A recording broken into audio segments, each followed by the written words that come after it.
Well, Eugene police say a man who barricaded himself in his apartment last night is in jail tonight, and it took hours of negotiating to get him out. KEZI 9 News reporter Sarah Hurwitz is live in the studio with the latest on his arrest and what led up to it. Sarah? Well, Eugene police say that this all happened at about 6 o'clock last night when they got a call of a fight in the 1300 block of Charnelton. But what unfolded when police showed up resulted in hours of tense negotiations. Lights, tape, and armed officers.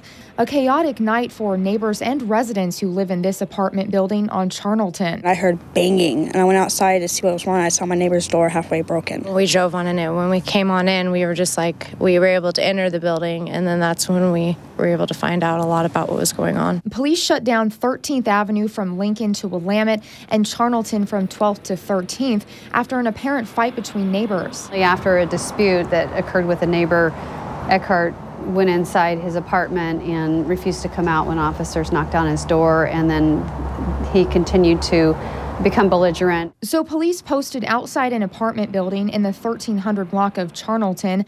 Police say 36-year-old Kevin Eckhart had kicked in his neighbor's door. But when police tried to talk to him, he locked himself in his apartment.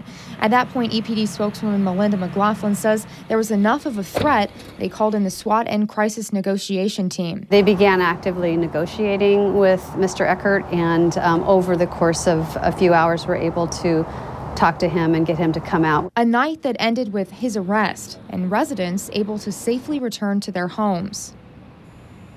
Now, police wouldn't say what the fight was about, and Eckhart remains in jail tonight facing a number of charges for assault, strangulation, and burglary. And his 5-year-old son was also in the apartment. He wasn't harmed and is safe. Live in the studio, Sarah Hurwitz, KEZI 9 News.